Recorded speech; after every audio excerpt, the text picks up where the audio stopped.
Alright boys, there's a new trailer for the upcoming update for War Thunder, and the A-10 has just been announced. I just want to make a little bit of a, not a public service announcement, because no one really gives a crap about what I have to say, but just a little bit of a warning. So I'll go through this video and I'll try and give you a quick overview. We can see the LAV here. I believe this is an American and then Canadian vehicle. You can see there that we did have a 70mm Hydra rocket pod on top there. Now this is the LAV-AD, or air defense variant. It's basically a SHORAD, a short-range air defense. Got a 23mm GAU-12, I believe, and then 8 Stinger missiles on top. These Stinger missiles are going to be absolutely awful. They're already on the Ocelot at battle rating 9.0, and they're dreadful.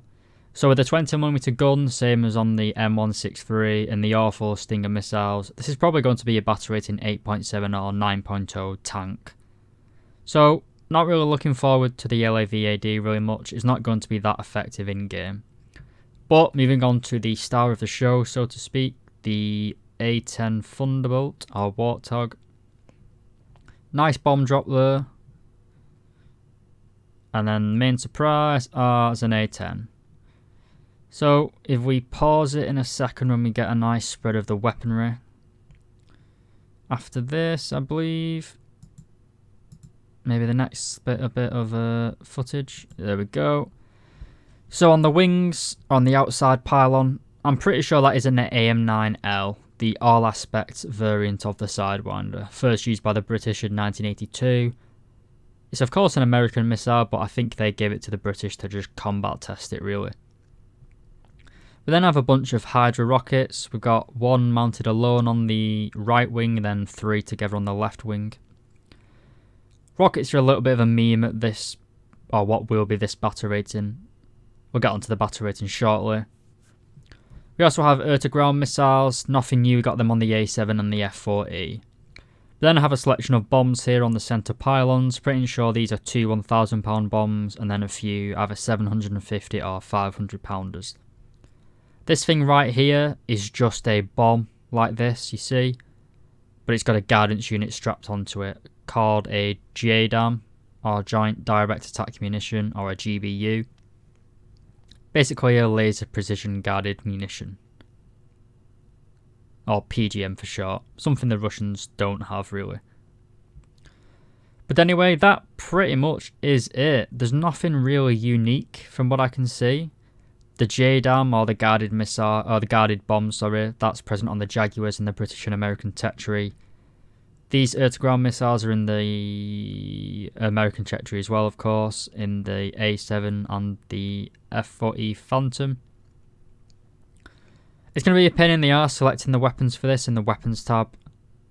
War Thunder really should switch over to something like DCS where you can pick on each individual pylon. I think that would be a much better system. But let's talk about the plane itself.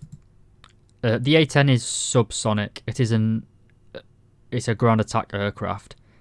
The United States Air Force or United States Army, I'm not really too sure which one operates it, probably the Air Force, but they will never use an A-10 Warthog if they do not have air superiority. You have to have air superiority in order to use this plane effectively. It is a subsonic plane, it's incredibly big, it's incredibly slow, it's incredibly unmanoeuvrable. It's weighed down by all the ordnance. You aren't going to be able to turn in it. You aren't going to be able to energy fight in it because it's so heavy you won't really have a lot of power in it.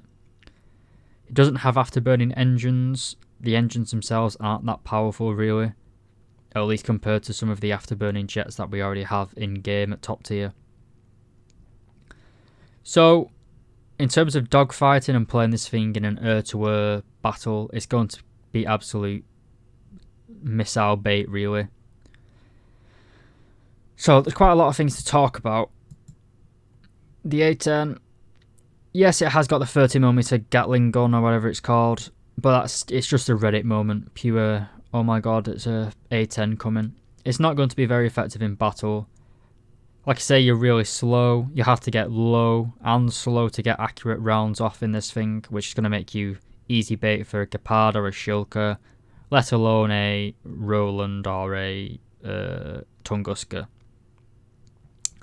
Now, main point of this video, there's a rumour that this is going to be a premium aircraft. There's going to be a premium Warthog on the Tech Tree one as well. Now, I'm trying to say this right now, and I don't want to disappoint anyone, but I would not buy this at the minute. We haven't seen anything. You can't actually pre-order it at the minute, but I would strongly recommend waiting until at least the dev blogs come, not the dev blogs, at least the dev server comes out and you can see it in action. It's probably going to be a battery rating 10.7 or battery rating 11.0, where it's just going to get clubbed. Everything in that battery rating range will just tear it to pieces.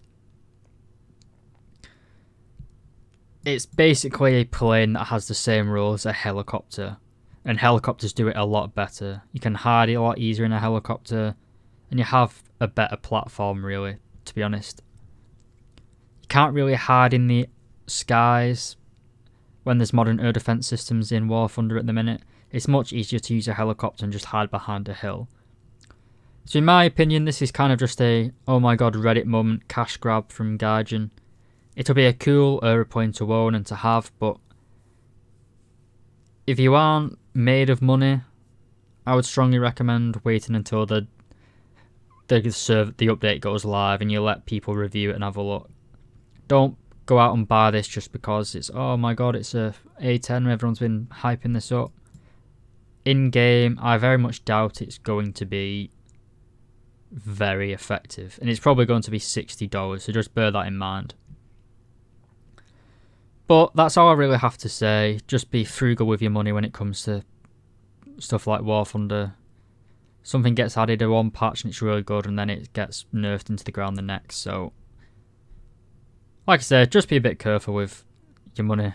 I don't want people wasting money on something that is, well, I wish a real A-10 cost $60, but unfortunately it doesn't. But as this video ends, I just want to say thanks for watching this. It's a bit of ramble. There's no context to this video, it's just a little bit of a warning. But yeah, thanks lads, I'll see you in another video.